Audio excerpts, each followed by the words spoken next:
meantime, let's talk about this grand spectacle that was witnessed in Tamil Nadu. When it comes to established politicians, is it now a bigger challenge that is now coming in their way? We are talking about TVK's Vijay, because he and his fans would like to believe that the actor turned politician who held a second state conference that drew a massive crowd at the venue, where he made a political foray with the launch of his party in February last year.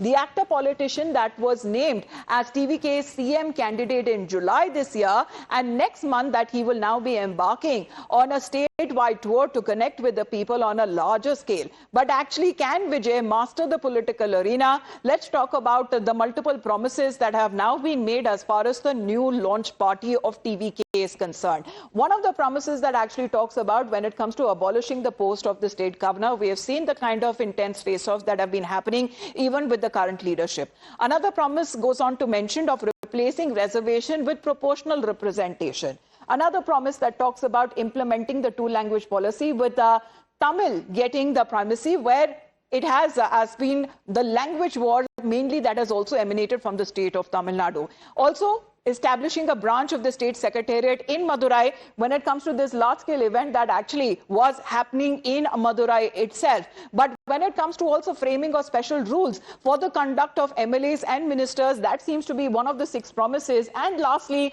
when we speak of another promise, that is the complete opposition of the Varnashrama Dharma principles, that is said to be one of the bigger challenges as far as when it comes to TVK's Vijay's vision is concerned. But Vijay seems to have made it clear that his political opponent in 2026 elections next year is the DMK. Now, would the party also fight with this ideological battle against the BJP and the RSS? How does TVK deem the DMK as far as its political opponent, or will it now keep its door open for a possibility of a post-poll alliance? Listen in.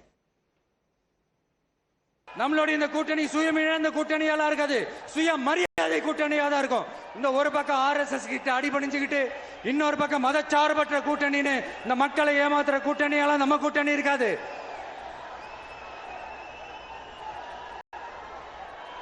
நான் இப்பவும் சொல்றேன், நம்மளை நம்பி வர்றவங்களுக்கு ஆட்சியிலும் அதிகாரத்திலும் உறுதியாக பங்களிப்பு செய்யப்படும். உடனே இந்த கேள்விகள்லாம் வரும். அப்ப யாரு கூட்டணி, யாரு வரா, யாரு போறா, இந்த கேள்விகள்லாம் வரும். இந்த கேள்விகளுக்கெல்லாம் ஒரே ஒரு பதில் தான், சஸ்பென்ஸ்ல சஞ்சாரம் செய்யுங்க. ஆனா ஒண்ணு, 2026ல 2 பேருக்கு நடுவுல தான் போட்டியே. ஒன்னு டிவிகே, இன்னொன்னு DMK. So Vijay believes that this seems to be a straight fight between the TVK and the DMK, which is a new entrant in the poll fray that is now taking on the DMK that founded all the way back in 1949. So what is the reason behind Vijay's confidence, and who is the voter base that he is actually appealing to? Let's take a look as far as when it comes to the target voter base is concerned. The first-time voters, because this is the data and research that has been put forth by JVC Sriram, and mainly when it comes to women who are between the age group of 18 to 45. Similarly, when it comes to the age group of men as well, seems to be where Vijay seems to be mainly focusing as his voter base. And also when we speak of the SC voter base, which is particularly the youth and also Christian voters as well. This is the data that has now been collected so far. But in the meantime, let's get a word from Dharani as well, who is connected with us live. Dharani, when we talk about the poll fray, and this seems to be a bigger challenge now because the fight in Tamil Nadu will have multiple angles. As far as the ideology coming in from the DMK side and its allies, the NDA being represented by the BJP and the AIA-DMK, there are other factors also at play. But TVK, will it play a big enough factor to take on both of these allies?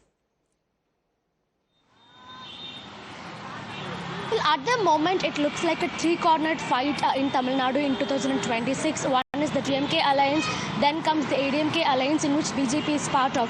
And the third force is the TVK, Vijay's Tamilaka Vetri Kalagam. And of course, what we saw yesterday was a massive crowd in Parapati, Madurai district of Tamil Nadu. Almost 3 lakh people, they had gathered in one place to witness their leader Vijay talk and to listen to what he has to say. So definitely, this indicates that Vijay's popularity is very huge in Tamil Tamil Nadu, there is no doubt about it. But whether all these fandom and popularity, will this convert into electoral votes? That is the bigger question that we have at the moment. The DMK alliance and the ADMK alliance, they seem to believe that this fandom and popularity will not convert into electoral votes. This is just a crowd that is following a cine star. But on the other hand, the TVK is of a firm opinion that they have a solid 25% vote share at the moment in Tamil Nadu, and this percentage will only increase in the next 8 months in the run-up to elections, is what they say. Well, the challenge seems to be bigger there, but can he make inroads as far as in Tamil Nadu politics is concerned, as he's been also eyeing when it comes to the chief minister's position? For the moment, Dharani,